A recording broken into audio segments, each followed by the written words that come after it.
Bagaimana jika tatanan dunia baru bukanlah sesuatu yang akan datang? Bagaimana jika itu sudah ada di sini?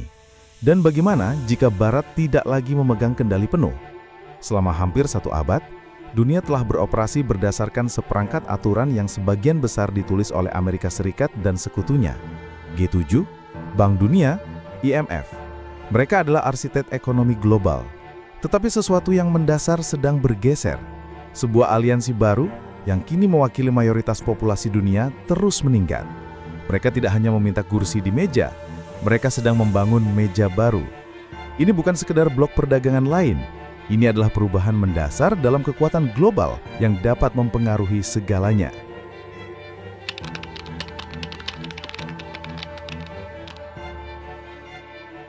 Selama beberapa dekade, sistem global terasa permanen. Dipimpin oleh AS dan G7, tatanan ini dibangun di atas gagasan ekonomi dan politik yang sama. Ini tentu saja memicu gelombang globalisasi besar-besaran yang mengangkat jutaan orang dari kemiskinan, tetapi juga menciptakan sistem di mana pihak yang membuat aturan paling diuntungkan.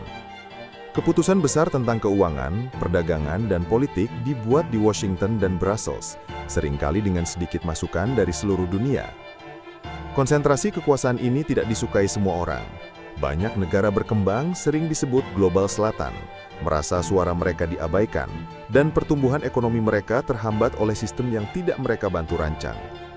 Mereka melihat Bank Dunia dan IMF sebagai pemberi pinjaman yang disertai dengan syarat, menegakkan aturan ekonomi gaya barat yang sering kali tampaknya melayani kepentingan pemberi pinjaman terlebih dahulu. Perasaan mulai menyebar bahwa seluruh permainan itu curang. Dan ketika Anda merasa tidak bisa menang, Anda punya 2 pilihan, berhenti bermain atau memulai permainan Anda sendiri.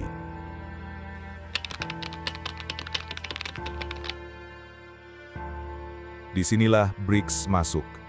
Apa yang dimulai pada tahun 2009 sebagai akronim untuk Bank Investasi, Brazil, Rusia, India, dan Tiongkok, akan menjadi kekuatan politik.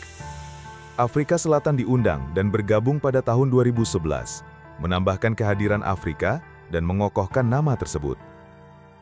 Sejak awal, BRICS berbeda. Itu bukan aliansi militer seperti NATO atau pasar yang terintegrasi secara mendalam seperti UE.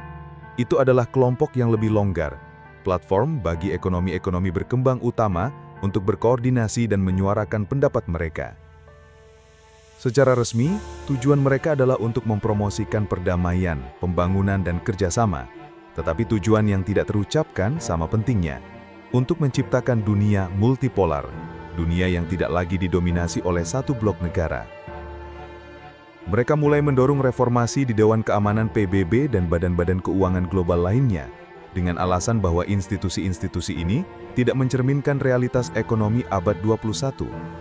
Selama bertahun-tahun, banyak di Barat menganggap BRICS sebagai tempat bicara, hanya sekelompok negara yang terlalu berbeda untuk pernah menyepakati sesuatu. Mereka akan menunjuk pada persaingan antara India dan Tiongkok atau masalah ekonomi di Brasil dan mengatakan itu tidak akan pernah bertahan. Dan untuk sementara waktu, itu mungkin benar. Tapi kemudian, segalanya mulai dipercepat.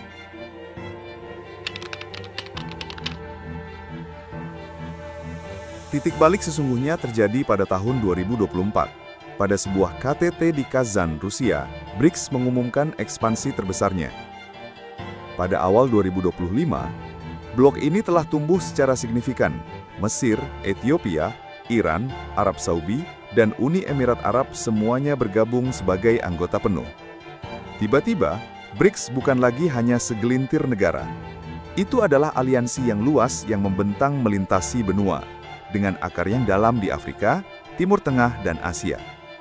Dan itu tidak berhenti di situ.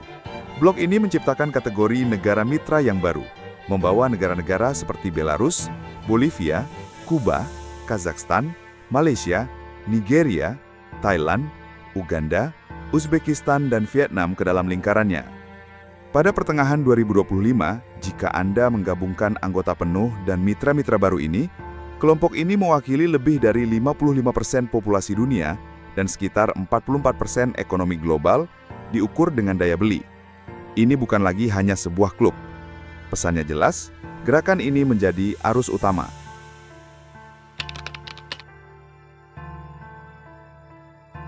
Jadi, Bagaimana BRICS yang baru dan lebih besar ini berencana untuk menantang sistem yang berusia 80 tahun? Ini bukan tentang konfrontasi militer. Ini adalah strategi yang dibangun di atas 3 pilar utama. Pertama, berat ekonomi murni. Ketika Anda melihat paritas daya beli yang mengukur apa yang sebenarnya dapat dibeli oleh uang di negara yang berbeda, blok BRICS telah melampaui G7. Per tahun 2024, BRICS menyumbang sekitar 40% PDB dunia, dan pangsa itu diproyeksikan akan terus tumbuh. Sementara itu, bagian G7 dari kue semakin menyusut. Lebih penting lagi, pertumbuhan ekonomi real terjadi di negara-negara berkembang ini, sementara banyak ekonomi G7 menghadapi stagnasi. Kedua, dan ini sangat besar, adalah kontrol atas sumber daya. BRICS yang diperluas adalah kekuatan komoditas super. Dengan anggota seperti Saudi Arabia, Rusia, UEA, dan Iran, blok ini sekarang secara kolektif menyumbang lebih dari 40% produksi minyak global. Ini memberi mereka pengaruh luar biasa atas pasar energi, sesuatu yang telah lama didominasi oleh Barat. Mereka juga pemain utama dalam logam industri, mineral tanah jarang yang dibutuhkan untuk semua teknologi kita, dan barang-barang pertanian yang memberi makan dunia. Ini berarti rantai pasokan untuk segalanya mulai dari ponsel Anda hingga makanan Anda sekarang melewati negara-negara BRICS. Pilar ketiga adalah yang paling ambisius, menantang dolar AS. Selama beberapa dekade, dolar telah menjadi mata uang utama dunia untuk perdagangan internasional. Ini memberi Amerika Serikat keuntungan ekonomi yang sangat besar. BRICS secara aktif mencoba mengubahnya. Mereka mendorong untuk berdagang satu sama lain dalam mata uang lokal mereka sendiri. Bayangkan, India membeli minyak dari UEA dalam rupiah, atau Tiongkok dan Brasil menyelesaikan perdagangan dalam mata uang mereka sendiri. Mereka juga membangun alat keuangan mereka sendiri, seperti sistem BRICS Pay untuk menciptakan jaringan yang beroperasi di luar kendali Barat. Idenya adalah untuk melindungi diri mereka dari sanksi AS dan secara perlahan mengikis dominasi dolar.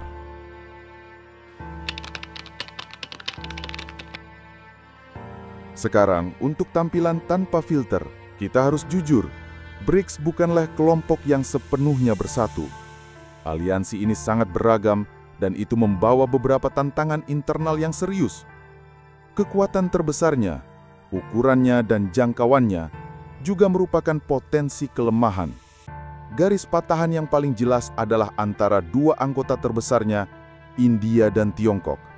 Mereka adalah rival geopolitik, terkunci dalam sengketa perbatasan yang telah berlangsung lama dan bersaing untuk mendapatkan pengaruh di seluruh Asia. Persaingan ini menyulitkan untuk menyatukan semua orang, karena India secara alami curiga terhadap rencana apapun yang tampaknya terlalu menguntungkan Tiongkok. Selain itu, kelompok ini merupakan perpaduan sistem politik yang sangat berbeda. Anda memiliki demokrasi yang berisik dan berantakan seperti India, Brazil, dan Afrika Selatan yang berbagi meja dengan negara-negara satu partai, seperti Tiongkok dan Rusia. Ini berarti mereka sering memiliki gagasan yang sangat berbeda tentang hal-hal seperti tata kelola pemerintahan, hak asasi manusia, dan hukum internasional. Ekspansi baru-baru ini, meskipun menambah kekuatan, juga membawa rivalitas lama. Misalnya Arab Saudi dan Iran telah memperebutkan dominasi regional selama beberapa dekade. Mesir dan Ethiopia memiliki perbedaan besar mengenai perairan Sungai Nil. Mencoba mengelola ketegangan yang ada ini dalam kerangka BRICS akan menjadi tindakan menyeimbangkan yang konstan. Secara ekonomi, mereka semua berada di kapal yang berbeda juga.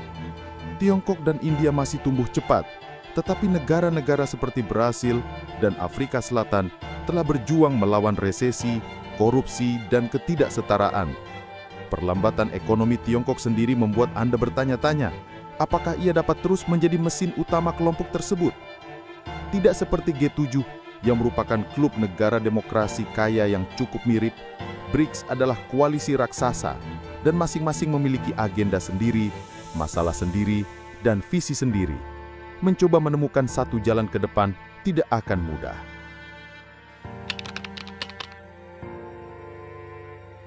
Jadi, apa artinya semua ini? Kita sedang menyaksikan pergeseran kekuatan global terbesar dalam satu generasi. Tatanan yang dipimpin Barat yang muncul setelah Perang Dunia II tidak hanya ditantang lagi. Dalam beberapa hal, itu sedang dilewati. BRICS telah membangun platform alternatif yang kredibel untuk global selatan. Salah satunya yang menjanjikan pembangunan dan kerjasama, tetapi dengan lebih sedikit ikatan ideologis. Bagi beberapa anggota seperti India dan Brazil, ini bukanlah perang salib anti-Barat. Ini adalah gerakan pro-multipolaritas, taruhan cerdas di dunia di mana kesetiaan terus berubah. Tetapi bagi yang lain seperti Rusia dan Tiongkok, ini benar-benar alat untuk menolak pengaruh Amerika. Meskipun ada perpecahan internal dan tantangan besar yang dihadapinya, bobot ekonomi dan demografi BRICS yang sederhana adalah sesuatu yang tidak dapat Anda abaikan. Rencana untuk menjauh dari dolar bukan lagi teori pinggiran. Itu terjadi, perlahan tapi pasti. Keseimbangan kekuatan sedang bergeser, menjauh dari utara dan barat, dan menuju selatan dan timur.